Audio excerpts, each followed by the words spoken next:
स्वास्थ्य कर्मियों ने सीएम को अपने खून से लिखा पत्र। संविदा समाप्त कर नियमितीकरण और समान काम व वेतन की मांग के साथ धरना जारी। जी हां, दमोह में संविदा स्वास्थ्य कर्मचारियों के धरना जारी।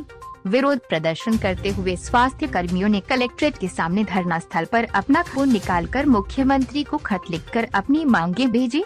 दर्जनों स्वास्थ्य कर्मियों ने धरना स्थल पर ही सिरिंज से खून निकाला और उसे एकत्रित करने के बाद सफेद कागज पर मुख्यमंत्री के नाम अपनी मांगों के संदेश भेजे, जिसको लेकर जब हमारी टीम के द्वारा स्वास्थ्य कर्मियों स्वास्थ्य से बात की तो क्या कुछ कहा, आइए आपको सुनाते हैं।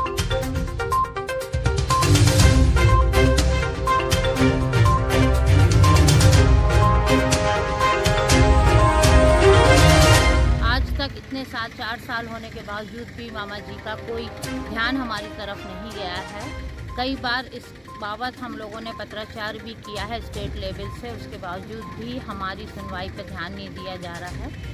और आप खुद जानते हैं कि 15-15, 20-20 साल से लोग यहाँ अभी खून से लिखने की जरूरत क्या पड़ी? 2018 में भी हम लोगों ने खून से पत्र लिखा था, परंतु हम लोग को लगा कि शायद मामा जी की नज़रों में या सरकार की नज़रों में हम लोग का खून पानी था।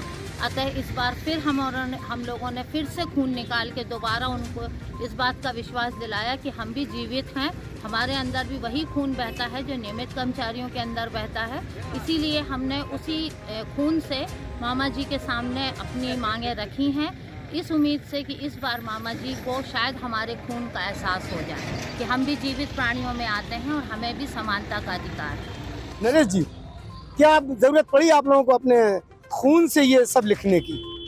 क्या है, हम लोग जो संविदा में कार्यरत हैं, संविदा एक इतनी शोषण की नीति है, अन्यायपूर्ण नीति है कि सभी कर्मचारी इतने शोषित हो चुके हैं और रक्त से अपना आवेदन करने की नौबत इसलिए आ गई क्योंकि बहुत समय से हम लोग आवेदन, निवेदन, रैली, ज्ञापन सबके माध्यम से सरकार का ध्यान अपनी समस्या की ओर आकर्षित करना चाहते हैं, किंतु शासन हमारी समस्या की तरफ नहीं देख रहा है, ना उनको स्वच्छ बात समझना। इस कारण हम लोगों ने सोचा क्यों ना आप अपने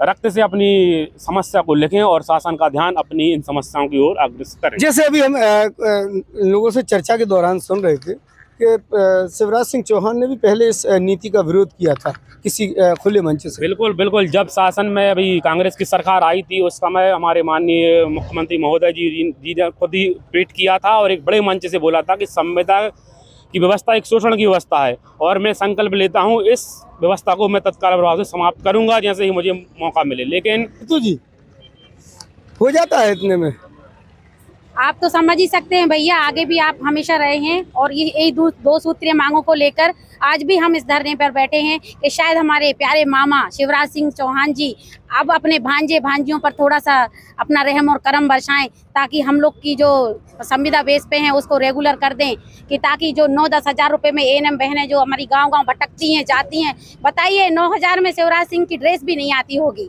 मैं मामा जी से निवेदन करती हूँ उनकी भांजी कि कम से कम अब तो हमारी अपनी आंखें खोलें और हम संविदा कर्मियों को सभी को रेगुलर करने की कृपा करें। हम उनसे निवेदन ही करते हैं, हम उनसे लड़ नहीं रहे हैं, हम अपना हक के लिए उनसे। अभी तक आप लोग मरीजों का खून चेकअप करने के लिए, ब्लड टेस्ट करने के लिए निकालते थे, अब अपनी मांग पूरी करने के लिए भी खून निकालने लगे। बिल्कुल, यदि हमारे मामा नहीं सुन रहे हैं तो क्या करें, अब हम अपने खून से उनको पत्र लिख रहे हैं और आगे यदि हमारे मामा चाहते हैं तो हम जान देने को भी तैयार हैं।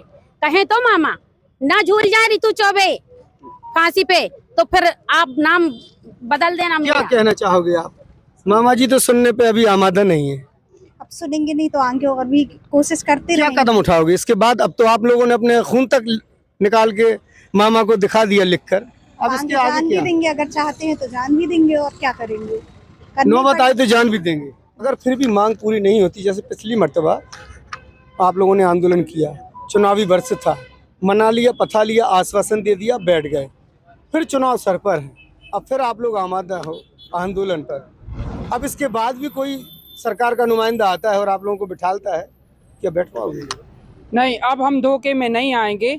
जैसे हमारी एक वोट से अगर सरकार बनती है और उनके जो मंत्री विधायक बनते हैं उनको पेंशन बनती है तो उसी वोट को हम उसको देंगे जो हमारा साथ देंगे। अब हमारी वोट, हमारे परिवार की वोट, हमारे सभी परिचितों की वोट अब उसी को जाएगी जो हमारा साथ देंगे, जो हमारे भविष्य को सुरक्षित करेंगे, हमारी वोट। और हम निरंतर प्रयास करेंगे कि वो ही सरकार सामने आए, वो ही सरकार भविष्य में बने जो कर्मचारी के हितों में बात करे और हम संविदा कर्मचारियों को नियमित करेगी, उसका हम साथ देंगे।